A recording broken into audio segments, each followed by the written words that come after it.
नमस्कार. रोखोक स्वागत. मी डॉक्टर उदय निरगुडकर. भाजप आणि शिवसेना या सध्याच्या सरकारमधल्या दोन प्रमुख पक्षांमध्येच जोरदार झुंपली आहे. पाकिस्तानचे माजी परराष्ट्र मंत्री खुर्शीद कसूरी यांच्या मुंबईतील पुस्तक प्रकाशनावरून सुरू झालेल्या सुधीर कुलकर्णी यांच्या तोंडाला काळं फासलं आणि कुलकर्णी हे पाकिस्तानचे एजंट असल्याचा आरोप केला. मुख्यमंत्री देवेंद्र फडणवीस यांनी ठाम भूमिका घेत कसूरींचं पुस्तक प्रकाशन सोहळ्याला अशी एक चोख व्यवस्था पुरवली आणि महाराष्ट्राचं बनाना रिपब्लिक होऊ देणार नाही अशी ग्वाही मुख्यमंत्र्यांनी दिली. सध्याच्या वादाच्याही पुढे जात भाजप आणि शिवसेना आता एकमेकाला थेट राष्ट्रवादाचे, लक्षात घ्या, राष्ट्रवादीचे नव्हे, राष्ट्रवादाचे धडे देत आहेत. शिवसेनेची नेमकी राष्ट्रवादाची भूमिका आहे तरी काय, हे या कार्यक्रमात मांडण्यासाठी आम्ही शिवसेनेच्या प्रवक्त्यांना आणि प्रमुख नेत्यांना आमंत्रित केलं होतं. पण वरून आदेश आले आहेत असं सांगत शिवसेनेच्या नेत्यांनी आणि प्रवक्त्यांनी या कार्यक्रमात सहभागी होण्याचं टाळलं. एकंदरीत हे सातत्यानं विद्वेषाचं विखारी राजकारण कशासाठी हे आमच्या समोर येणं आवश्यक होतं. भाजप आणि शिवसेनेत इतका टोकाचा संघर्ष असेल तर सत्तेत एकत्र सहभाग का याचं स्पष्टीकरण देखील मिळायला हवं होतं. आणि तुटेपर्यंत ताणलं तर भाजप आणि सेनेसमोर काय काय पर्याय आहेत ते देखील दोघांनी, शिवसेना आणि भाजप दोघांनी उघड करायला होते. पण त्यात सेना आज सहभागी नाही वस्तुस्थिती आहे. पण या आणि अशा असंख्य प्रश्नांची आज चर्चा करूया खास रोखोक कार्यक्रमात. युतीचं रडगाणं.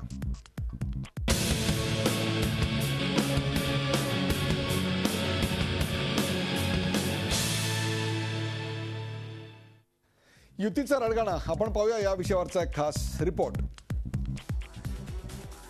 देवेंद्र फडणवीस सरकारच्या वर्षपूर्तीच्या तोंडावरच भाजप सेनेतले मतभेद उफाळून आले. पंतप्रधान मोदींच्या कार्यक्रमावर बहिष्कार टाकून शिवसेनेनं नाराजीचं टोक गाठलं. त्यानंतर सुधीर कुलकर्णींवर शिवसैनिकांचा शाई हल्ला आणि पाकिस्तानी परराष्ट्र मंत्र्यांच्या पुस्तक प्रकाशनाला सरकारनं पुरवलेला कडेकोट पोलीस बंदोबस्त यामुळे संबंध तुटेपर्यंत ताणले गेले. त्यातच शिवसेनेमुळे महाराष्ट्राची बदनामी झाली. मात्र आम्ही बनाना रिपब्लिक होऊ देणार नाही अशा शब्दात मुख्यमंत्र्यांनी शिवसेनेला फटकारलं. तर मुख्यमंत्र्यांच्या विधानामुळे आणि पाकधार्जिण्या कृतीमुळे महाराष्ट्राची बदनामी झाली असा पलटवार शिवसेनेनं केलाय. राष्ट्रप्रेम असू शकतो पण ते हिंदुस्थानविषयी असायला पाहिजे. पाकिस्तानविषयी राष्ट्रप्रेम आमच्या राज्यकर्त्यांना असू नये, विशेषतः भारतीय जनता पक्षाच्या. बहुधा मुख्यमंत्र्यांना महाराष्ट्र कळलेला दिसत नाही. राष्ट्रवादाचा त्रास कोणाला होत असेल तर त्याने सुद्धा राजीनामे द्यावेत. आम्ही त्यांच्या राष्ट्रभक्तीला कंटाळलो, आम्ही यांच्या स्वाभिमानाला कंटाळलो, म्हणून आम्ही आता सत्ता सोडतो हे त्यांनाही बोलू द्या. आम्ही कशाला बोलायचं. लेख लिहिणं आणि बाईट देणं याच्यामधून राष्ट्रभक्तीचं प्रदर्शन होत नाही. आणि आमच्या दृष्टीने राष्ट्रभक्ती ही प्रदर्शन करण्याची वस्तू नाही. राष्ट्रभक्ती ही आमची निष्ठा आहे. वर्षभरापासून भाजप शिवसेनेच्या कुरबुरी सुरूच आहेत. शिवसेनेच्या वाट्याला आलेली दुय्यम खाती, केंद्रात चांगलं खातं मिळालं नसल्याची खंत, मरीन ड्राईव्हच्या LED दिव्यांवरून आरोप प्रत्यारोप, पर्युषण काळातली मांसबंदी अशी वादांची मालिका सुरूच आहे.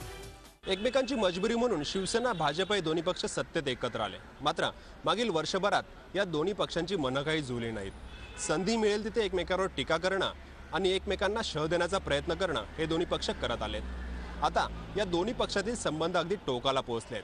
त्यामुळे आरोप प्रत्यारोप करत हे दोन्ही पक्ष 5 वर्ष हा संसार चालवणार की हा संसार मध्येच मोडणार याबाबत उत्सुकता आहे. व्हिडिओ जर्नलिस्ट प्रशांत कोचरेकरसह दीपक भातुसे, झी मीडिया, मुंबई.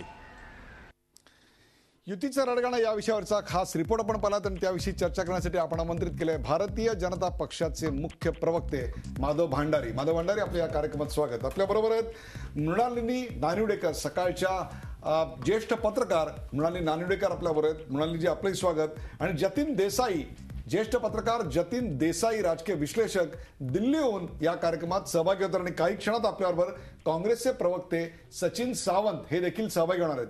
या कार्यक्रमात त्यांची बाजू मांडण्याकरता, त्यांचे मुद्दे स्पष्ट करण्याकरता आम्ही शिवसेनेला आमंत्रित केलं होतं. त्यांनी यायचं मान्य केलं होतं, परंतु आयत्या वेळी वरून आदेश आल्यामुळे आम्हाला येता येत नाही असं त्यांनी सांगितलं. त्यामुळे त्यांची बाजू तुर्तास या कार्यक्रमात येऊ शकत नाही.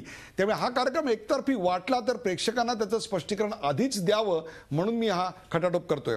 जो पहिला मुद्दा आपण चर्चेला घेतो तो आपल्या पडद्यावर आपण पाहू शकता. या रिपोर्टमध्ये आपण पाहिलं असेल की एक विद्वेष दिसतोय. सातत्यानं विद्वेषाचं राजकारण कशासाठी. सातत्यानं विद्वेषाचं राजकारण कशासाठी? आपण थेट जाऊया माधव भंडारी यांच्याकडे. माधव भंडारी, दोन भिन्न पक्ष, दोन एकमेकाशी अनुरूप असणाऱ्या विचारसरणी, परंतु त्याची मुशी पूर्णपणे वेगळी, त्यांचे एकमेकांचे आदर्श एक प्रकारे वेगळे आपण म्हटले, त्यामुळे मतभेद हे होणारच. ते 25 वर्ष आम्ही पाहत आलो. परंतु आता मतभेदाची जागा, मनभेद तर सोडूनच द्या, एकमेकांवरच्या विद्वेषानं मुख्यमंत्र्यांना महाराष्ट्र कळलाच नाही. हे बनाना रिपब्लिक नाही. आमची राष्ट्रभक्ती, तुमची राष्ट्रभक्ती, राष्ट्रभक्तीच्या शिकवण्या, हे विद्वेषाचं राजकारण कशासाठी? एक मुद्दा मला उदयजी स्पष्ट करू द्या की आपण ज्याला विद्वेषाचं राजकारण म्हणतात तसं काही इतकं टोकाला विषय गेले तशातला भाग नाही. आणि अशा तऱ्हेचे मतभेद हे शिवसेना भाजपची युती झाली तेव्हापासून आजतागायत असेच चालत आलेत. काही फार नवीन काही घडतं अशातला भाग नाही. आणि दुसरं त्यातला एक मुद्दा मला आपल्याला लक्षात आणून द्यावा लागेल की आमच्याकडून काही फार वक्तव्य झालेत, आम्ही काही कुणावर टीका केली, आम्ही काही कुणाबद्दल बोललो, तसं आपल्याला फारसं आढळणार नाही. आजच आपण आपल्या पत्रकार परिषदेत संपादकीय लिहिणं, बाईट देणं हे कोणाला उद्देशून होतं? संपादकीय नाही, लेख लिहिणं, बाईट देणं हे कोणाला उद्देशून होतं हे कळतच आहे. नाही, सगळ्यांनाच लागू होतं ना. कदाचित मलाही लागू होईल, मी बाईट देत असतो. तुमची आज दुपारची पत्रकार परिषदेमधली भाषा आणि आत्ताची भाषा याच्यात फार फरक दिसतोय. काही या दरम्यानच्या काळात घडलंय का सेना भाजप युतीमध्ये? सेना भाजप सेना युतीचा जो काही इतक्या वर्षांचा परिपाठ आहे त्याप्रमाणे चालू आहे. म्हणजे काल जसं वाजत होतं तसंच आजही वाजतंय थोडक्यात? नाही, आता असं बघा की काल सकाळी शिवसेनेने एक भूमिका घेतली, दुपारी मुख्यमंत्र्यांशी बोलणं झाल्यानंतर त्यांनी ती बदलली. त्यांना लक्षात आलं की आपण ही भूमिका बदलली पाहिजे, त्यांनी बदलली. तसं आहे ते. पण मुख्यमंत्र्यांना महाराष्ट्र कळला नाही आजपर्यंत. कधीही कुठल्याही भाजपच्या नेत्यावर अशा प्रकारची टीका झाली नव्हती, किंवा भाजपच्या मंत्र्यावर, मुख्यमंत्र्यावर अशा प्रकारची टीका. आणि तरी भाजप आत्ता हे अत्यंत पडतं आणि नमतं घेत आहे. इसका राज क्या आहे? नाही, पडतं नमतं काही नाही. मी दुपारी या बाबतीतलं स्पष्ट केलं की मुख्यमंत्र्यांना महाराष्ट्र कळला नाही असं जर वाटत असेल तर आम्ही शिकवणी लावून घ्यायला तयार होतो. आम्हाला महाराष्ट्र समजून घ्यायला आवडेल. आमची आजही तयारी आमची. मला सांगा, तुमची पाकिस्तान बद्दलची तुमच्या पक्षाची नेमकी भूमिका काय आहे? पाकिस्तान बद्दलची आमच्या पक्षाची भूमिका अत्यंत स्पष्ट आहे. जी प्रत्येक राष्ट्रभक्त भारतीयाची भूमिका आहे तीच आमची भूमिका आहे. आणि आमच्यापैकी फार कुणी पाकिस्तानमध्ये दोनदा जाऊन पाकिस्तानचा पाहुणचार घेऊन आलेला नाही. त्यामुळे पाकिस्तानबद्दल काय बोलायचं, पाकिस्तानशी कसं वागायचं, हा एक नागरिक म्हणून वेगळा विषय. पण ज्यांना राज्य करायचं आहे, ज्यांना सरकार चालवायचं आहे, मग ज्यांना केंद्राला सरकार चालवायचं आहे, ज्यांना राज्यातलं सरकार चालवायचं आहे, त्यांना वेगळ्या पद्धतीने वागावं लागतं, वेगळ्या पद्धतीने विचार करावा लागतं. भारत पाकिस्तानचे संबंध कसेही असले तरी जेव्हा ह्या दोन देशांचे पंतप्रधान एखाद्या आंतरराष्ट्रीय प्रसंगात एकमेकांच्या समोर येतात तेव्हा त्यांना एकमेकांशी हसून बोलावं लागतं. आणि ते हसून बोलले म्हणून लगेच त्यांची राष्ट्रभक्ती संपली असं होत नसतं. त्याप्रमाणेच एखादा प्रसंग, एखादा या संदर्भातली भूमिका अत्यंत टोकाची होती. नाही, त्याच्याबद्दल मी कशाला भाष्य करू? सेनेवर आपण भाष्य करायचं टाळताय. आपण जाऊया जतीन देसाई यांच्याकडे. जतीन देसाई, मला मोहम्मद कसुरी यांच्याबद्दल तुमच्याकडून जाणून घ्यायचंय अशा करता, कारण ट्रॅक टू डिप्लोमसी हा आपला अभ्यासाचा विषय आहे.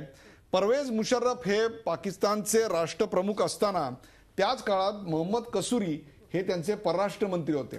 त्याही काळात बॉर्डरवर प्रचंड मोठ्या प्रमाणात अशांतता होती. पाकिस्तानचे दहशतवादी हल्ले भारतात होत होते.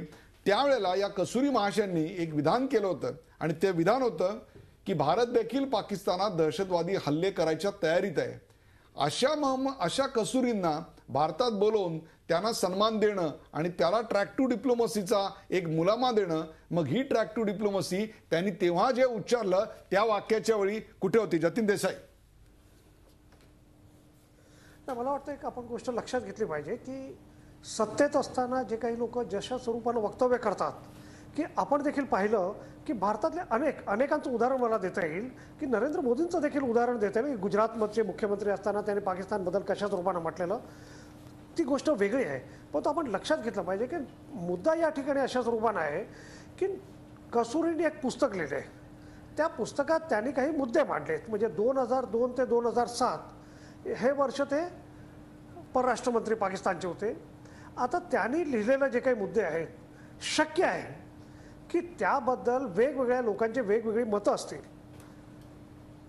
भारत सरकारची कदाचित वेगळी मतं असू शकतील, कारण त्यांनी काही मुद्दे जे आहेत, मी मुद्दामून काल काही पुस्तकातले काही भाग वाचले, त्यात मी सर क्रिकचा वाचला, सियाचीनचा वाचला वगैरे.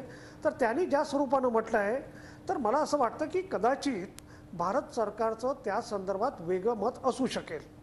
म्हणजे त्यांनी पुस्तकात लिहिलं आहे की 2006मध्ये मनमोहन सिंग पाकिस्तानला जाणार होते आणि सर क्रिकवर सही करणार होते, सर क्रिकच्या रिझोल्युशनवर. ते जाऊ शकले नाही, कारण भारतातल्या काही राज्यातल्या निवडणुका होत्या. त्यानंतर 2007च्या मार्चमध्ये जाणार होते, परंतु त्या दरम्यान पाकिस्तानमध्ये जी काही राजकीय परिस्थिती जी काही निर्माण झाली, कारण मुशर्रफनी तेव्हाचे जे काही चीफ जस्टिस होते चौधरी इफ्तिकार, त्यांना काढलेलं, त्यामुळे पाकिस्तानमधल्या ह्याचे जाऊ शकले नाही. आता मला हे सांगता येणार नाही की खरोखरच 2006 आणि 2007ला मनमोहन सिंग जाणार होते काय. हा अशा स्वरूपाचे अनेक त्या पुस्तकाबद्दल काही मतं आपल्याला मांडता येतील. पण मला असं वाटतं की त्या संदर्भात त्या काळातले जे काही सत्ताधीश होते किंवा भारत सरकार म्हणून, कारण कसूरींचं असं म्हणणं आहे की त्यांनी पुस्तकं जे आहेत की भारतात प्रकाशन करण्यापूर्वी 1 महिना आधी संबंधितांना पाठवलेलं, पण कोणी काही अद्याप त्यावर काही उत्तर दिलेलं नाही. तर मला असं वाटतं की एक आपण गोष्ट लक्षात घेतली पाहिजे, मला चर्चा जी जतीन देसाई, लिखाण आहे त्याचं उत्तर लिखाणाने दिलं पाहिजे. पॉइंट वेल टेकन. लिखाणाचं उत्तर लिखाणाने दिलं पाहिजे, विचाराचं उत्तर विचारांनी दिलं पाहिजे. मला एक अभ्यासाचा विषय म्हणून फक्त विचारतो, मुंबईत ज्या दिमागदार सोहळ्यात त्यांना प्रकाशन करायचं होतं, तसंच प्रकाशन त्यांना कराची, लाहोर आणि इस्लामाबाद या ठिकाणी करायचं होतं का? त्या ठिकाणी कोण आलं होतं मग? की लाहोरमध्ये मागच्या महिन्यात याचं पुस्तकाचं ऑलरेडी प्रकाशन झालंय. लाहोरमध्ये सगळ्यात आधी झालं, त्यानंतर 7 ऑक्टोबरला ते दिल्लीत झालं. आणि आपण लक्षात घ्या की दिल्लीत जे पुस्तकाचं प्रकाशन झालं त्यात मनमोहन सिंग हजर होते, त्यात लालकृष्ण अडवाणी हजर होते, त्यात यशवंत सिन्हा हजर होते, हे महत्त्वाचे नेते हजर होते. लाहोरमध्ये जे पुस्तकाचं प्रकाशन झालं त्यात मणिशंकर अय्यर गेलेले आणि मणिशंकर अय्यर त्या कार्यक्रमात होते. म्हणून लाहोरमध्ये ऑलरेडी या पुस्तकाचं प्रकाशन झालेलं आहे. मला असं वाटतं की याला कसूरीला एक आयसोलेटेड अशा स्वरूपाने आपल्याला पाहता येणार नाही. आपण लक्षात घ्या, कसूरीच्या जस्ट आधी गुलाम अलींचं झालं आणि त्याच्या आधी की सेना आणि भाजपमध्ये जे काही चाललं आहे की समीर गायकवाडाच्या संदर्भात गृहराज्यमंत्री जे शिवसेनेचे आहेत ते कुठेतरी त्याला क्लीन चिट देण्याचा प्रयत्न केलेला, हे आपण लक्षात घ्या. गृहमंत्रीपद जतीन देसाई गृहराज्यमंत्री हे भारतीय जनता पक्षाचे आहेत. तुमच्या माहितीकरता सांगतो, गृहराज्यमंत्री हे भारतीय जनता पक्ष. मी येतोय तुमच्याकडे, त्या मुद्द्याकडे येऊया. एक प्रश्न असा येतो की ज्या वेळेला नवाज शरीफ यांना पंतप्रधान नरेंद्र मोदी यांच्या शपथविधीला आमंत्रित केलं होतं, त्याही वेळेला सीमेवर गोळीबार चालू होता. त्याही वेळेला गोळीबार न करण्याचं म्हणजे सीज फायरचं जे धोरण होतं त्याचं उल्लंघन अनेक वेळेला करण्यात आलं. तो तणाव गेले वर्षभर तसाच कायम आहे. त्यात कोणत्याही प्रकारचा फरक ट्रॅक टू डिप्लोमसी अथवा मोदींच्या कठोर वागण्यामुळे देखील झालेला नाही. हे नेमकं काय म्हणायचं? या पुस्तक प्रकाशनाला ही पार्श्वभूमी असं म्हणायचं?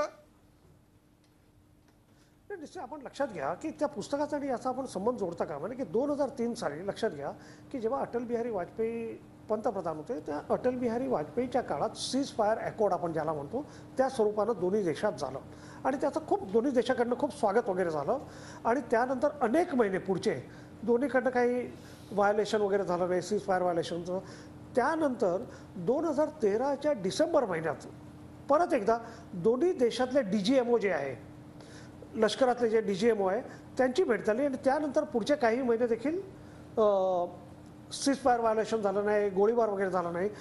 याचं प्रमाण गेल्या वर्षाच्या ऑक्टोबरपासून वाढलेलं आहे. आपण लक्षात घ्या, ऑक्टोबर नोव्हेंबरमध्ये मोठ्या प्रमाणात गोळीबार पाकिस्तानकडनं झाला. आणि आपण जर पाकिस्तानचे वर्तमानपत्र वाचले तर अशा स्वरूपाचं येतं किंवा पाकिस्तानचे TV चॅनल पाहिले तर की भारताकडनं होत आहे आणि त्यात पाकिस्तानी मारत आहेत आणि आपण पाहतो की पाकिस्तानकडनं होत आहेत आणि भारतातले लोक मारतात. अशा स्वरूपानं दोन्हीकडनं एकूण चित्र रंगवलं जातं. प्रश्न असा आहे की हे जे काही चाललं आहे त्यात सामान्य माणूस म्हणजे लष्करातले अधिकारी तर मरतातच, परंतु त्यासोबत सामान्य माणसं मरतात. मी गेल्या नोव्हेंबरमध्ये जम्मूच्या एका गावात गेलो होतो की जे इंटरनॅशनल बॉर्डरवर आहे, त्या गावात सुरेखा कुमारी नावाच्या एका 16 वर्षाच्या मुलीला भेटलो. पाकिस्तानकडनं जे शेलिंग झालेलं त्यात त्यांना हार्ट अटॅक आला, ते हार्ट अटॅकमध्ये वारले.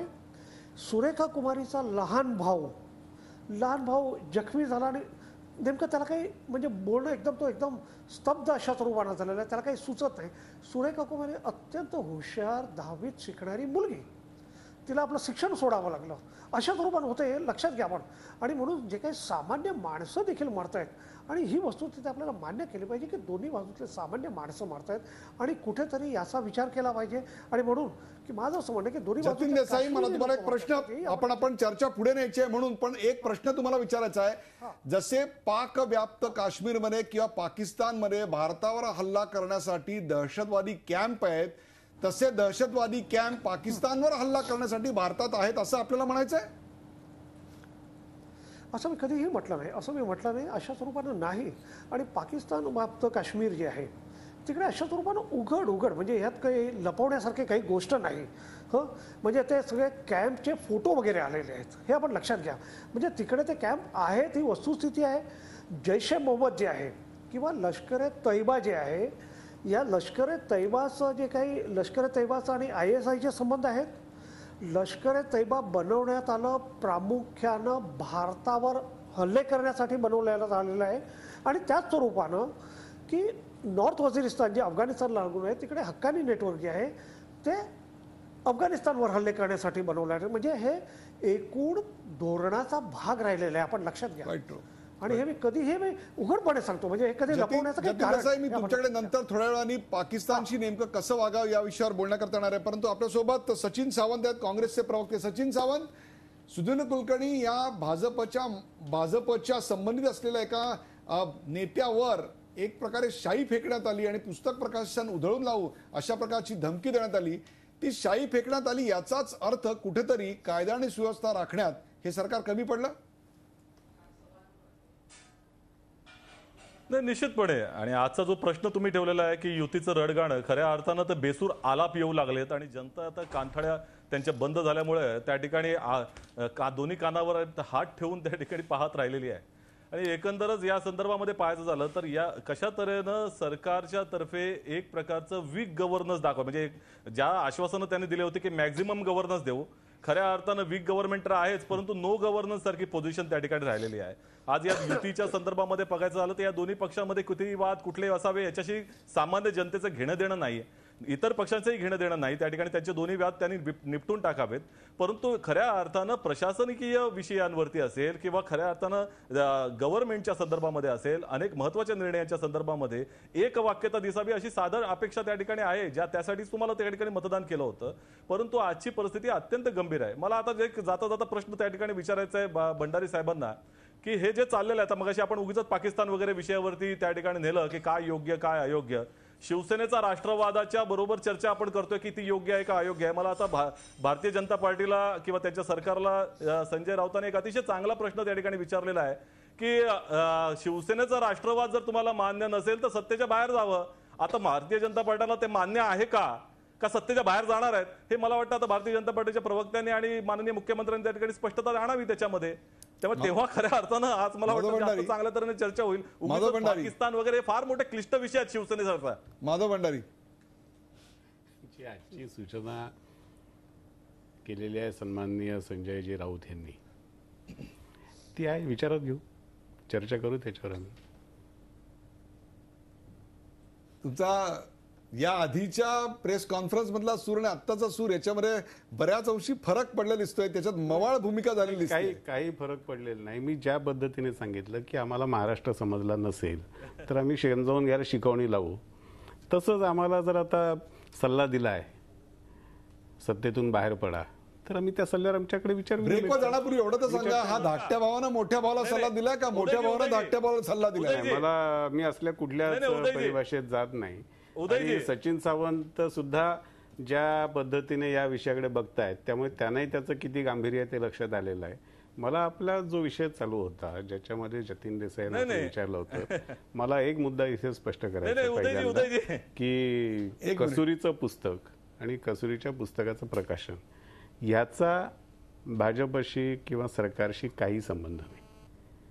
ते खाजगी प्रकाशकाने प्रसिद्ध केलं, ते पुस्तक खपवण्यासाठी कोणी काही उपक्रम केले, त्यांचा विषय. या देशामध्ये अशा तऱ्हेचे उपक्रम सगळेजण अनेक पद्धतीने करत असतात आणि त्याच्यात काही कोणाला गैर वाटण्याचं वावगं वाटण्याचं काही कारण नाही. ट्रॅक टू डिप्लोमसीचा जो मुद्दा आहे, त्या ट्रॅक टू डिप्लोमसीबद्दल बोलण्यासारखं भरपूर आहे. आणि ट्रॅक टू डिप्लोमसीबद्दल बोलण्यासाठी जेव्हा आपण बसलो तर वेगळ्या विषयांमध्ये जावं लागेल. परंतु चर्चा वेगळ्या दिशेने तो या युतीच्या रडगण्याबद्दल. त्यामुळे जाण्यापूर्वी एक अत्यंत छोटा प्रश्न म्हणाली,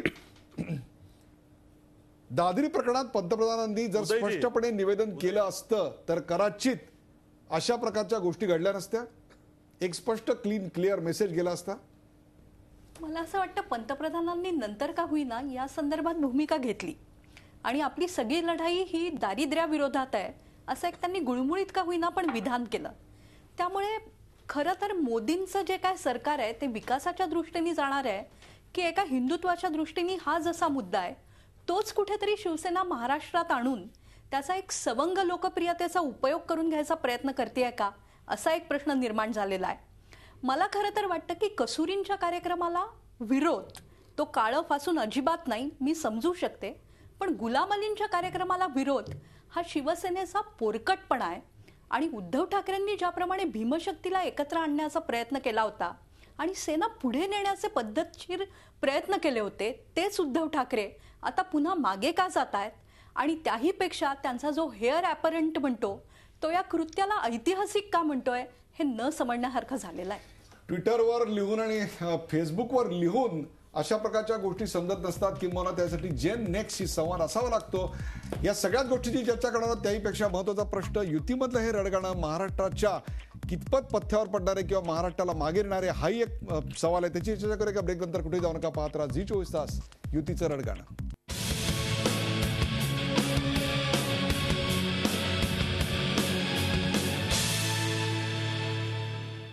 युतीचं रडगाणं या विषयावर आपण कार्यक्रम बघतोय. आपल्यासोबत माधव भंडारी, सचिन सावंत, जतीन देसाई आणि मृणाली नानिवडेकर आहेत.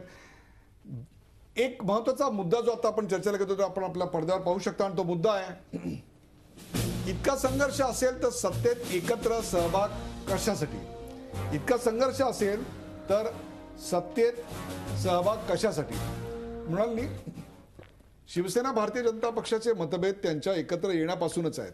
अनेकदा त्याचा उल्लेख उपहासांनी कमळाबाई इथपासून केला, ते आजपर्यंतचा प्रवास आपण पाहिलेला आहे. परंतु यावेळी शिवसेनेच्या वाट्याला आलेली दुय्यम खाती, केंद्रात चांगली खाती मिळत नसल्याची त्यांची खंत, किंवा मासबंदी असेल, LED दिवे असतील, किंवा महापौरांचं, मुंबईच्या महापौरांचं लिहिलेलं पत्र असेल की मुंबई महानगरपालिकेच्या कारभारावर, तिथल्या भ्रष्टाचारावर उरलेले कोरडे असतील, आणि आत्ताचा जो वाद आहे की याच्यामुळे शिवसेनेमुळे राज्याची बदनामी झाली, मुख्यमंत्र्यांना महाराष्ट्र कळत नाही, एवढे जर विद्वेषाचे मुद्दे, एवढे जर विरोधाचे मुद्दे असतील तर सत्तेत एकत्र येण्यात काय अर्थ आहे.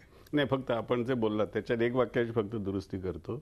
शिवसेनेमुळे महाराष्ट्राची बदनामी झाली असं शब्दप्रयोग मुख्यमंत्र्यांनी केलेलं नाही. पॉइंट वेल टेकन. बोला. मला असं वाटतं याचं साधं सरळ सोपं उत्तर आहे अपरिहार्यता. भारतीय जनता पक्षाला काही अधिक जागा जर मिळाल्या असत्या तर कदाचित सेनेला विचारलंच गेलं नसतं, त्या मिळू शकल्या नाहीत. आणि सेना जी सातत्याने भारतीय जनता पक्षाबरोबर होती ती भाजप सत्तेत गेला असताना आपण सत्तेपासून वंचित राहणं शक्य नाही, ही अत्यंत व्यवस्थित जाणीव त्यांच्या आमदारांना झाल्यामुळे कुठेतरी पक्ष नेतृत्वाला सांगितलं गेलं की आम्हाला या सरकारचा भाग व्हायचा आहे. त्यामुळे हे कितीही भांडले तरी मला वाटत नाही की नजीकच्या काळात हे दोघंही वेगळे होतील. कल्याण डोंबिवली महानगरपालिका एक मोठी निवडणूक जी सेनेसाठी अत्यंत प्रतिष्ठेची आहे ती समोर आहे. त्याच्यासाठी कुठेतरी हे काहीतरी जास्त मिळवण्याचं राजकारण चालू आहे का अशी माझ्या मनात शंका आहे. दुसरं, मला सेनेचं वाईट यासाठी वाटतंय की ते अनेक चांगल्या संधी गमावत आहेत. आंबेडकरी जनतेची मतं ही भारतीय जनता पक्षापासून तर कायम फटकून असतात, पण ती शिवसेनेकडे देखील फारशी गेलेली नाहीत.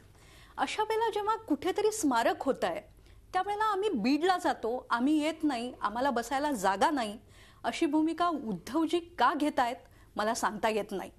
खरं तर उद्धवजी हे अतिशय महत्त्वाचे नेते आहेत. मोदींचं एक संपूर्ण लाट असताना त्यांनी केवळ स्वतःच्या बळावर खूप मोठ्या जागा जिंकून आणल्या आहेत अशा वेळेला आयदर तुम्ही सत्तेत जायचं असतं किंवा सत्याच्या बाहेर राहायचं असतं आणि प्रखर विरोध करायचा असतो. तो प्रखर विरोध करायचा नाही हे ठरल्यानंतर आता सत्तेत गेल्यावर छोट्या छोट्या कुरकुरी आणि कुरबुरी जर करत राहिले तर मला असं वाटतं सेनेची किंमत, अशा प्रकारचा मूलतत्ववाद आज मान्य नाही आहे. देशातल्या जनतेला विकास हवाय, अच्छे दिनची गरज आहे आणि ते शिवसेनेतला कोणता तरी नेता लक्षात घेत नसेल आणि आमच्याकडनं इतिहास शिका, कसुरींनी येऊ नका, गुलाम अलींनी गाऊ नका असं म्हणत असेल तर ते चुकीचं ठरेल. महाराष्ट्रालाही ते मागे नेणारं असेल. जतीन देसाई, या दोन्ही पक्षांचा एकत्र आणि एकमेकांच्या विरोधात चाललेला गेल्या 25 वर्षांचा प्रवास आपण जवळून पाहिला, म्हणून तुम्हाला प्रश्न विचारतो की भारतीय जनता पक्षाला त्यांची आंतरराष्ट्रीय प्रतिमा टिकवण्याकरता आणि मोदींचं आंतरराष्ट्रीय नेतृत्व टिकवण्याकरता अशा प्रकारचे मुद्दे हे सगळे अडचणीचे असतात, परंतु शिवसेनेला अशी काही आंतरराष्ट्रीय प्रतिमा वगैरे जपायची काहीही गरज वाटत नाही, त्यामुळे ते बेधडकपणे भूमिका घेऊ शकतात. या व्यतिरिक्त त्यांचे इतरत्र जे अनेक वादाचे मुद्दे आहेत त्याच्यामध्ये अगदी फार प्रतिभा देवीसिंग पाटील यांच्या उमेदवारीपासून ते मुंबई महाराष्ट्रापासून वेगळी करणे, मुंबईतनं मराठी माणसं हद्दपार होणे इथपासून ते स्वतंत्र विदर्भ, हे सगळे मुद्दे आहेत. परंतु मूळ मुद्दा याच्यामध्ये आहे की या दोघांनाही, एकाला आंतरराष्ट्रीय मीडिया फेस करायची, एकाकडे आंतरराष्ट्रीय नेता, आंतरराष्ट्रीय स्वप्न असलेला नेता आहे, तर दुसरीकडे शिवसेनेला महाराष्ट्रापुरतं किंवा महाराष्ट्रा व्यतिरिक्त इतरत्र फारसं स्वप्न नाही. काय सांगाल? मला वाटतं एक आपण गोष्ट लक्षात घेतली पाहिजे की नरेंद्र मोदींना किंवा भाजपच्या नेतृत्वाखालचं जे काही केंद्रात सरकार आहे त्यांना काळजी अशा स्वरूप, म्हणजे दादरीची घटना असो किंवा गुलाम अली किंवा कसुरीच्या निमित्तानं ज्या स्वरूपानं झालं, आणि आपण जर पाहिलं असेल की कालची जी काही घटना होती त्याला आंतरराष्ट्रीय वर्तमानपत्रात कशा स्वरूपानं प्रसिद्धी मिळाली हे आपण लक्षात घ्या. आणि कुठेतरी की भारत असहिष्णू होत चाललेला आहे की काय अशा स्वरूपानं प्रश्न पाश्चात्य देशाला पडला आहे. आणि भारतात गेल्यानंतर ओबामाने त्या स्वरूपानं प्रतिक्रिया व्यक्त केलेली ही आपण विसरता कामा नये.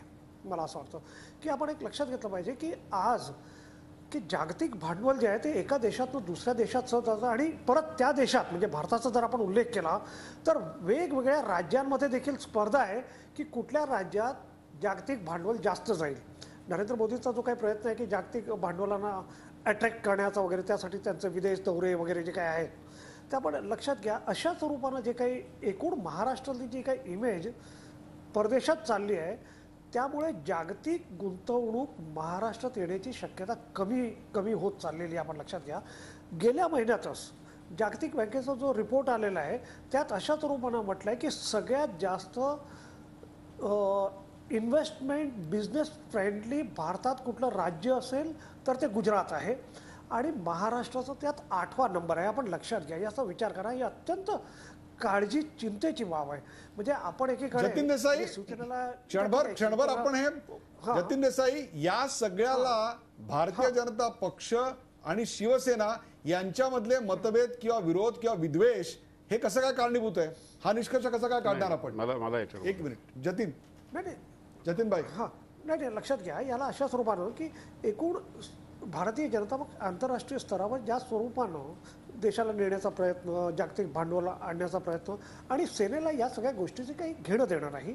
सेनेला की महाराष्ट्राच्या बाहेर विचार करणं देखील, म्हणजे संबंध देशाचा विचार करणं देखील सेनेच्या आवाक्याचं नाही. हे आपण लक्षात घ्या. शब्द मी अत्यंत जाणून बुजून विचारपूर्वक अशा स्वरूपानं वापरतोय की त्याचे हे आवाक्य नाही. आणि म्हणून कुठेतरी गुलाम अली, कसुरी अशा स्वरूपाचे मुद्दे जे त्या अर्थानं की ज्याचा विकासाचे काही संबंध नाही, किंबहुना विकासाला खीळ घालणारे अशा स्वरूपाचे प्रयत्न आहेत. मात्र ज्या स्वरूपानं मृणालींनी म्हटले की यातनं आपल्याला पुढच्या जे काही दिवसात कल्याण डोंबिवलीच्या ज्या काही निवडणुका आहेत त्यात आपल्याला त्याचा काही राजकीय फायदा होतो काय, म्हणून अशा स्वरूपानं करणं. मला एक वाटतं की आपण लक्षात घेतलं पाहिजे की अशा स्वरूपानं शॉर्ट टर्म गेनचं जेव्हा एखादा राजकीय पक्ष विचार करतो तेव्हा एकूण देशाचं नुकसान होत असतं. आणि जागतिक भांडवल जे महाराष्ट्रात येण्याचं प्रमाण जे काही कमी 8व्या नंबरवर आज बिझनेस फ्रेंडली म्हणून 8व्या नंबरवर एकूण आपल्या मते शिवसेना आणि भाजप यांच्यामधला आंतरविरोध हा या राज्याला मारक आहे. सचिन सावंत, तुमचंही आघाडीचं सरकार होतं, त्या आघाडीच्या सरकारमध्ये अनेक कुरबुरी होत्या. अनेक वेळेला तुमच्या सहयोगी पक्षाची प्रकरणं बाहेर आणण्यामध्ये आपल्याच पक्षाच्या अनेकांचा सहभाग असायचा. एकमेकांवर वार पलटवार करायची एकही संधी आपण सोडली नाही. तेच आत्ता दिसतंय. एक प्रकारे महाराष्ट्राच्या विकासाच्या आड हे सगळे येत आहे. जर इतके टोकाचे संघर्ष असतील तर सत्तेत का, सहभागी का, असा प्रश्न त्यावेळी आम्ही तुम्हालाही विचारायचो. आज हे दोन्ही पक्ष एकत्र सत्तेत का आहेत असं आपल्याला वाटतं?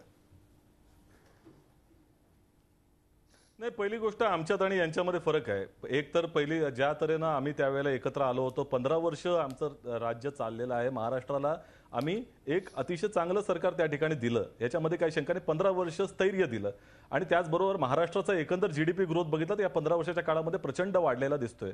आणि मगाशी जाता जाता जतीन देसाईंजींनी जो उल्लेख केला तो फक्त ह्याच 8 महिन्याच्या कालावधीचा त्या ठिकाणी जो अहवाल आलेला आहे, जो त्याच्यामुळे ह्याच सरकारच्या कालावधीतला आहे, हे लक्षात ठेवलं पाहिजे.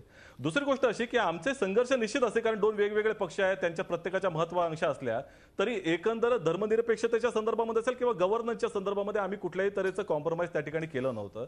ज्या तऱ्हेनं आजची परिस्थिती दिसते, मगाशी म्हणजे माधव भंडारींची मला थोडीशी अवस्था जी पाहिली मी मग, किंवा भारतीय जनता पार्टीचीच घ्या, किंवा भंडारी साहेब तर प्रवक्तेच आहेत, त्याच्यामुळं ते सहनही होत नाही आणि सांगताही येत नाही, अशा तऱ्हेची एकंदर भूमिका त्यांची झालेली आहे. त्यामुळे कुठे अवघड जागेचं दुखणं म्हणून या तऱ्हेनं पाहता येऊ शकेल. कारण इतक्या केविलवाणे पद्धतीने त्यांनी सांगितलं की मुख्यमंत्री असं नाही म्हणाले की महाराष्ट्राची बदनामी शिवसेनेमुळे झाली. आता हा प्रकार शिवसेनेमुळे केल्यानंतर त्याच्यानंतर दुसऱ्या कोणामुळे बदनामी झाली हे मला वाटतं त्याच्या दृष्टिकोनातून त्यांनी आपण त्याला विचारूया. आणि त्याचबरोबर सचिनजी आपण त्याला विचारूया. माधव भंडारी एकच उदयजी, बोला. उदयजी नाही, एक अजून ऍडिशनल प्रश्न विचारतो की मगाशी बोलता बोलता त्यांनी सांगितलं की महाराष्ट्र मुख्यमंत्र्यांना कळला नाही तर मुख्यमंत्री शिकवणी त्या ठिकाणी घेणार आहेत महाराष्ट्राच्या संदर्भामध्ये. आणि त्याचबरोबर त्या ठिकाणी आता राष्ट्रवादाच्या संदर्भामध्ये देखील अतिशय प्रगल्भता शिवसेनेने दाखवलेली आहे. तो राष्ट्रवाद कदाचित मान्य असावा, तर राष्ट्रवादाच्या जे काही RSS कडनं आलेला जो राष्ट्रवाद आहे त्याला आता नवीन शिवसेनेचा राष्ट्रवाद कशा तऱ्हेने शिकायचं तेही कधी शिकवण्यास सुरू करणार हेही त्या ठिकाणी दिसलं पाहिजे. आणि जाता जाता एकच मुद्दा की कसूरींचं एक ह्या सगळ्या एक दिवसाच्या एकंदरच त्या घडामोडीमध्ये जर काय झालं असेल तर माजी परराष्ट्र मंत्री म्हणजे पाकिस्तानचा माजी परराष्ट्र मंत्री म्हणजे आजीला कोण विचारत नाही तर माजी परराष्ट्र मंत्र्याचं भाषण संपूर्ण देशभरातल्या लोकांनी 1 तास पूर्णपणे ऐकलं. त्यात मोदींना त्यांनी सल्ले पण दिलेले आहेत, त्यामुळे त्या मोदींनी सल्ला तरी ऐकला असेल. तर त्याच्यातलं कसूरींचं एक विधान त्या ठिकाणी होतं की कॉमन सेन्स जो आहे सामान्य माणसाचा त्याच्यावरती अविश्वास दाखवू नका. आजही महाराष्ट्रातलाच नव्हे देशातला जनताचा कॉमन सेन्स त्या ठिकाणी पाहतोय की कशा तऱ्हेनं भारतीय जनता पार्टी आणि शिवसेनेचं हे चाललेलं आहे. सचिन सावंत, निवडणुकांमधून अशा प्रकारचा कॉमन सेन्स वारंवार दिसत असतो आणि तो कॉमन सेन्स कोणत्याही पक्षाच्या आवाक्याच्या बाहेरचा असतो, याचा अनुभव देखील आपल्याला मागच्या 2 निवडणुकांमध्ये निश्चित आला असेल. जाता जाता काहीतरी राहिलं असेल. बोला. आता भाजपला येईल.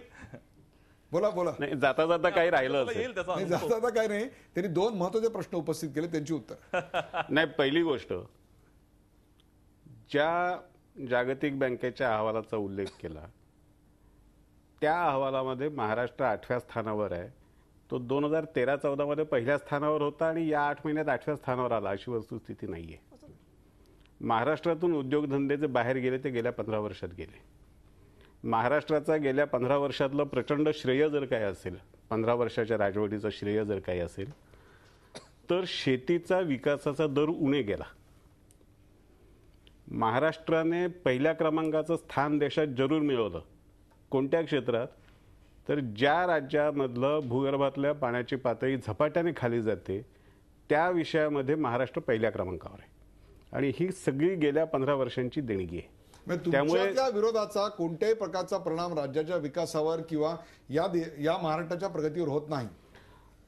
आम्हाच्या दृष्टीने, भारतीय जनता पार्टीच्या दृष्टीने मी ज्या मुद्द्यांचा आता उल्लेख केला, मग शेतीचा विकास आहे, औद्योगिक विकास आहे, रोजगार निर्मिती आहे, पाण्याचा प्रश्न आहे, हे प्रश्न आमच्या दृष्टीने पहिले आणि शेवटचे आहेत. या पलीकडे अन्य कुठल्याही विषयांवरती लक्ष देण्याची आम्हाला आवश्यकता वाटत नाही, आम्ही देत नाही. आणि चांगलं सरकार, गुड ब्रेकवर जाण्यापूर्वी एक छोटासा प्रश्न, माधवराव, तुम्ही निवडणुका वेगवेगळ्या लढवल्या, तुमचे जाहीरनामे वेगळे होते, तुम्ही निवडणुकीच्या प्रचारात देखील एकमेकांवर प्रचंड मोठ्या प्रमाणात टीका केली होती. एवढ्या विद्वेषाचं आता राजकारण चालू आहे, एकमेकांवर वार पलटवार चाललेले आहेत. सत्तेत एकत्र राहायचं एक कारण मला सांगा. सत्तेत एकत्र राहण्याचं कारण असं आहे की जनतेने जो कौल दिला, जनतेने काँग्रेस, राष्ट्रवादी काँग्रेसला पूर्णपणे नाकारला. सावंत स्वीकारलं असंही नाहीये. आपण मला बोलू दिलं तर मी बोला. सचिन सावंतांची सवय आहे ती तुम्ही इकडे नका घेऊन.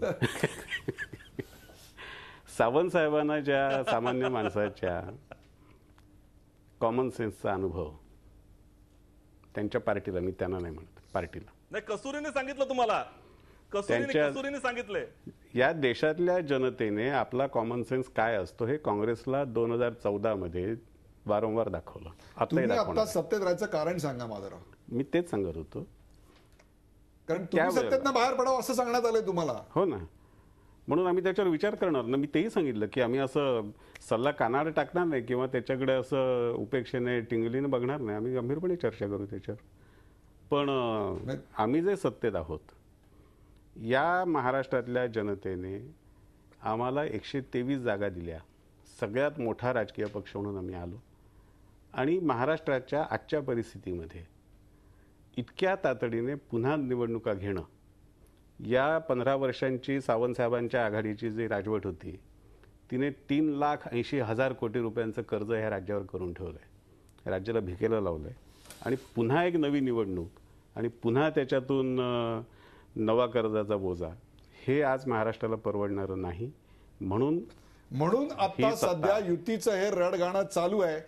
सेना आणि भाजप यांनी तुटेपर्यंत ताणलं तर त्यांच्यासमोर काय पर्याय आहे का? ब्रेक नंतर चर्चा करूया. कुठे जाऊ नका, पाहत राहा झी24 तास. आपण पाहता युतीचं रडगाणं.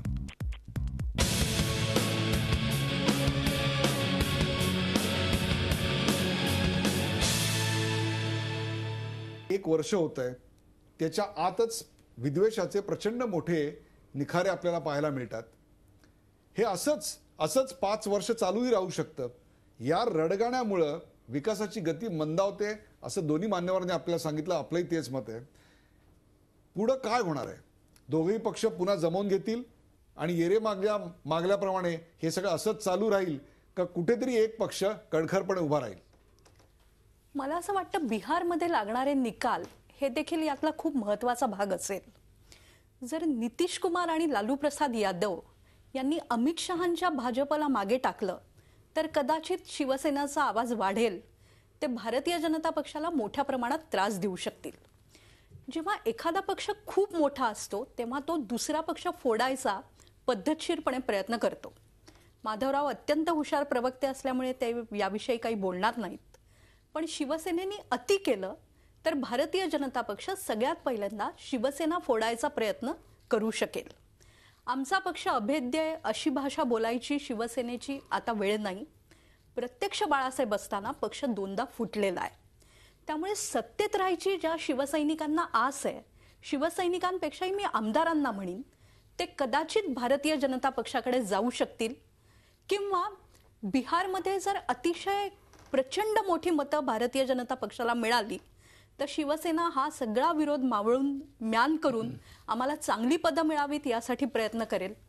पुन्हा एकदा मुंबई महानगरपालिकेच्या निवडणुका जेव्हा येतील तेव्हा पुणे, नागपूर, ठाणे अशी मोठी शहरं मतदानाला जाणार आहेत. तेव्हा पुन्हा या नाटकाचा दुसरा भाग आपल्याला पाहायला मिळेल. पण मुळात हे दोघंही एकमेकांना सोडतील असं मला तरी वाटत नाही. भाजप अत्यंत अग्रेसिव्ह झालेली आहे. मोदींच्या भाजपनी अपमान करायचे भरपूर प्रयत्न केले आहेत, पण शिवसेना तरीही सत्ता सोडणार नाही असं आत्ता तरी वाटतंय. सचिन सावंत, शिवसेना भाजप युती तुटत नाही हे देखील तितकंच समोरलंय. ती तोडण्याचा किंवा तुटली असं म्हणण्याचे प्रसंग वारंवार आले. त्या युतीच्या रडगण्याचा महाराष्ट्रावर परिणाम होतो हे देखील गृहीत धरलं तर ही युती तुटली नाही तर येऊ घातलेल्या कल्याण डोंबिवली महानगरपालिकेच्या निवडणुका असतील, कोल्हापूरच्या निवडणुका असतील आणि पुढे येऊ घातलेल्या मुंबई महानगरपालिका निवडणुका असतील, त्या सकट ठाणे आहे, इतर अनेक पुणे आहे, अशा अनेक महानगरपालिका निवडणुकांमध्ये मग काँग्रेस जी आत्ताच मुळात क्षीण झालेली आहे त्यांचं धोरण नेमकं काय असणार? नाही, आता एक लक्षात घेतलं पाहिजे की जनता ही पाहते. मी मगाशी कॉमन सेन्स जो बघितलं की माधव भंडारींची जी दुरावस्था झाली आहे उत्तर देताना, त्यामुळे ती पाहते अशा तऱ्हेचा माझा उल्लेख होता. आणि तशाच तऱ्हेची अवस्था आज जे महाराष्ट्रामधलं जे एकंदरच मॅक्झिमम गव्हर्नन्सचं मिनिमम कसं कधी झालं ही जनता पाहते. त्यामुळे त्याचा निश्चितपणे परिणाम कल्याण डोंबिवली असेल किंवा इतर सगळ्या ठिकाणी निश्चित होणार आहे. आणि कोल्हापूरमध्ये पाहायचं झालं तर कोल्हापूरमध्ये आज भारतीय जनता पार्टीची अवस्था अशी झाली की त्यांना संपूर्ण उमेदवारी देखील मिळाली नाहीत. म्हणजे 81 ठिकाणी 40 ठिकाणी त्यांना उमेदवार मिळाले, बाकीच्या दुसऱ्या काँग्रेसच्याच अलाइड पक्षाशी त्या ठिकाणी त्यांना आघाडी करावी लागली. त्यामुळे हे सगळ्या गोष्टी ग्राउंड रियालिटी फार वेगळी आहे. 123 मिळाले, ह्या सगळ्या गोष्टी ज्या आहेत त्यावेळेचं सगळं पाणी वाहून गेले पुलाखालनं. आताची जी रियालिटी जनतेला दिसते की भ्रष्टाचाराच्या संदर्भामध्ये भारतीय जनता पार्टी काय म्हणत होती, तुरडाळ 200 रुपये झालेली आहे, त्याच्याबद्दल भारतीय जनता पार्टीचं म्हणणं काय, शेतकऱ्यांच्या आत्महत्या कधी नव्हे त्या वाढल्या, आता 3,80,000 कोटीचं कर्ज सांगतायत. परंतु या काळामध्ये महाराष्ट्राचं ठोक उत्पन्न जे आहे ते 13.5 लाख कोटीपर्यंत गेलं आणि गुजरातचं किती गेलं हे तेव्हा पाहिलं पाहिजे. त्यामुळे निश्चितपणे एकंदर बोलायला फार वेगळी गोष्ट असते. आज शिवसेनेची अवस्था ज्या वेळेला शिवसेना गेली सत्तेमध्ये त्यावेळेला मी स्वतःच सांगितलं होतं काँग्रेस पक्षातर्फे की ही काही फार काळ टिकणारी नाही, कारण स्वाभिमान गहाण ठेवून शिवसेना आतमध्ये गेलेली आहे. 5 काहीतरी मंत्रिपद मिळाली, ती तुकडे त्यांनी फेकले आणि त्याच्यातनं ते गेलेले आहेत. त्यामुळे ही फार काळ न टिकणारी गोष्ट आहे. आणि आज त्याचे काटे जे आहेत म्हणजे बाण जे धनुष्य बाणातले बाण हे आता कमळाला कसे टोचू लागलेले आहेत ते आता लक्षात येऊ लागले. म्हणून सहन होत नाही आणि सांगता येत नाही अशी कुचंबणायुक्त अवस्था साहेबांची. कल्याण डोंबिवली महानगरपालिकेचे एबी फॉर्म वाटून झाले, दोन्ही पक्षांनी स्वतंत्रपणे अर्ज भरलेले आहेत. या सगळ्याच्या पार्श्वभूमीवर कल्याण डोंबिवली महानगरपालिकेत शिवसेना भाजप एकत्र लढणारे का विरोधात याचेही अगदी उत्तर देऊन टाका. खरं म्हणजे हा प्रश्न विचारला जाण्याची आवश्यकता सुद्धा नाही, कारण आम्ही गेली 30 वर्ष जेवढे वर्ष ही आमची युती आहे तेव्हा इतक्या सगळ्या वर्षांमध्ये एक धोरण आम्ही सातत्याने ठेवलेलं आहे की आम्ही राज्यस्तरावरती युती करतो. लोकसभा विधानसभेच्या निवडणुका युतीच्या माध्यमातून लढवत आलो. स्थानिक स्वराज्य संस्थांच्या निवडणुकांमध्ये आम्ही स्थानिक संघटनांना स्वातंत्र्य देतो, त्यांना जो योग्य निर्णय वाटेल तो त्यांनी घ्यावा ही त्यातली भूमिका असते. त्यामुळे अनेकदा आम्ही एकत्र लढतो, अनेक ठिकाणी विरोधात लढतो. ज्या वेळेला आम्ही सत्तेत 95 मध्ये होतो तेव्हा सुद्धा अनेक स्थानिक स्वराज्य संस्थांच्या निवडणुका आम्ही वेगळ्या लढलो होतो, काही ठिकाणी एकत्र लढलो होतो. शिवसेना फोडण्याचा एक विषय मांडला होता ज्याच्याविषयी अनेक दबक्या होतात बोलला होता, त्याचा प्रयत्न सत्ता स्थापन करताना झालेला होता. ही शक्यता भारतीय जनता पक्ष माफ करा असा कुठलाही प्रयत्न सत्ता स्थापन करतानाही झालेला नव्हता. आणि फोडायचं असेल तर आम्ही शिवसेना कशाला फोडू? काँग्रेस राष्ट्रवादी काँग्रेस तर फुटायची वाटच बघतायत. त्यांना नुसतं तू फक्त हो म्हण अशी परिस्थिती आहे. त्यामुळे शिवसेना फोडण्याचा विचारही आमच्या मनामध्ये नाही. शिवसेनेबद्दल आमच्या मनामध्ये निश्चितपणे एक प्रेमाची भावना आहे, त्याची कारणं अनेक आहेत आणि त्यामुळे शिवसेना फोडण्याचा विचार आमच्या मनात शिकवणी घ्यायची त्यांच्याविषयी प्रेमाची भावना तुमच्यामध्ये असणारच आहे. ज्यांची शिकवणी घ्यायची त्यांच्याबद्दल आदर आहे. बनाना रिपब्लिक हे सगळे शब्द ज्यांच्याबद्दल आम्हाला वाढायची आहे, ज्यांच्याबद्दल प्रचंड आदर आहे त्यांच्याकडून शिकवणी घ्यायची आहे. पण शिवसेना या संघटनेबद्दल निश्चितपणे माझ्या सकट आमच्यापैकी. शेवटचा प्रश्न जतीन देसाई, बिहारच्या निवडणुका हा या दोन्ही पक्षांच्या संबंधातला एक आणखीन मोठा टर्निंग पॉइंट असणार आहे का? निश्चितच. आणि मला असं वाटतं की मात्र दोन्ही पक्षांच्या संबंधापुरतं ते मर्यादित नसणार, एकूण देशाच्या राजकारणाला त्या दृष्टीनं ते अत्यंत महत्त्वाचं आहे. म्हणजे उदाहरणार्थ जर नितीश कुमार लालू प्रसाद यांना सरकार बनवता आली तर एकूण देशाचं राजकारण बदलणार हे लक्षात घ्या आपण. की ज्या स्वरूपाने ह्याच्या जस्ट आधी की दिल्लीमध्ये जे काय झालं आपण पाहिलं भाजपची काय स्थिती झाली. तर अशा स्वरूपानं जर या ठिकाणी झालं बिहारमध्ये, कारण बिहारबद्दल असं म्हटलं जातं आणि याबद्दल सगळ्यांचंच मत आहे की बिहारची निवडणूक सोपी नाही, बिहारच्या निवडणुकीत काहीही होऊ शकतं. आणि अशा स्वरूपानं जर भारतीय जनता पक्षाचा त्या ठिकाणी पराभव झाला तर निश्चितच भारतीय जनता पक्ष म्हणणार की स्थानिक नेतृत्वामुळे पराभव झाला, ते मोदींचा किंवा अमित शहाचा पराभव स्वीकारणार नाही. ही या देशातली परंपरा आहे अशा स्वरूपानं स्वीकारणं. आणि निश्चित तेव्हा शिवसेनेला जास्त अधिक जोर येईल आणि इतर राजकीय पक्षांना येईल. पण त्याच्या उलट जर झालं तर शिवसेनेची अत्यंत वाईट स्थिती होईल. आणि मला असं वाटतं की शिवसेनेचं एकूण जे काही चाललेलं आहे ते भारतीय जनता पक्षाची वाट बघताय की भारतीय जनता पक्षाने त्यांना सत्तेतनं काढावं. आणि एकदा सत्तेतनं काढलं तर आपल्याला एक कुठेतरी हौतात्म्याचं बळ मिळेल, माटीवर अशा स्वरूपाने आपली इमेज बनवता येईल. त्याची वाढ विकासाचा आणि म्हणून मुख्यमंत्र्यांवर त्याच्याबद्दल आजच घडलेलं, आज जेव्हा सगळ्या प्रसार माध्यमातून हा गदारोळ मान्य, मला भारतीय जनता पक्षाचे मुख्यमंत्री आणि शिवसेनेचे आरोग्यमंत्री एकत्र होते आणि ते एकत्र महाराष्ट्राच्या हेल्थची चर्चा करत होते. चर्चा नाही, त्यांनी अनेक उपयुक्त निर्णय घेतले, त्याला चालना दिली. त्यामुळे विकासाच्या त्यांचे बाईट आणि तुमचे बाईट हे देखील महाराष्ट्र बघत होता. नाही, शिवसेना तो भाजप दुर्दैव असं आहे की ते बघत होता, हे बघत अनेक नव्हतं. आंतरराष्ट्रीय मुद्दे देखील समोर आहेत. केंद्रात आणि राज्यातील मंत्रिमंडळामध्ये योग्य स्थान मिळालं नाही म्हणून शिवसेना नाराज आहे. भाजप आणि शिवसेनेच्या युतीत मिठाचा खडा पडलाय. याच युतीत एकेकाळी गोडवा होता. प्रेक्षकांवर अटल बिहारी वाजपेयी पंतप्रधान झाले तेव्हा त्यांनी शिवसेना प्रमुखांना फोन करून कोणती खाती हवीत हे विचारलं होतं. त्याला शिवसेना प्रमुखांनी दिलेलं उत्तरही अत्यंत महत्वाचं होतं. त्यावेळी शिवसेना प्रमुख म्हणाले होते, शिवसेना मंत्रिपदं दिली नाहीत तरी चालेल, एनडीएतले इतर घटक पक्ष नाराज होणार नाहीत याची काळजी घ्या. युतीतला हा गोडवा आता कुठे गेला? आज शिवसेना आणि भाजप एकमेकांच्या विरोधात ठाकल्याचं चित्र समोर आलंय. शिवसेनेनं विरोध केला नसता तर पाकिस्तानचे माजी परराष्ट्र मंत्री कस्तुरी यांच्या दौऱ्याची इतकी देखील चर्चा झाली नसती. कस्तुरींच्या पुस्तकाचं प्रकाशन ही भारतातच नव्हे तर भारताबाहेरच्या वृत्तपत्रात देखील आणि चॅनल्सवर हेडलाईन झाली नसती. ती झाली शिवसेनेमुळं किंवा त्यांनी केलेल्या विरोधामुळं. भारतात असहिष्णुता वाढते असं चित्र जगभर गेलं आणि त्याचा ठपका मात्र शिवसेनेवर आला. एकंदर काय, मतभेद किंवा टोकाचे विवाद असले तरी सध्या भाजप आणि शिवसेना सत्तेसाठी एकत्र आहेत. हे युतीचं रडगाणं महाराष्ट्र आणि देश रोज पाहतोय, एवढं मात्र खरं. या कार्यक्रमात सहभागी झाल्याबद्दल सर्व मान्यवरांचे आभार. ताज्या बातम्यांसाठी पाहत राहा झी24 तास. रहा एक पाऊल पुढे.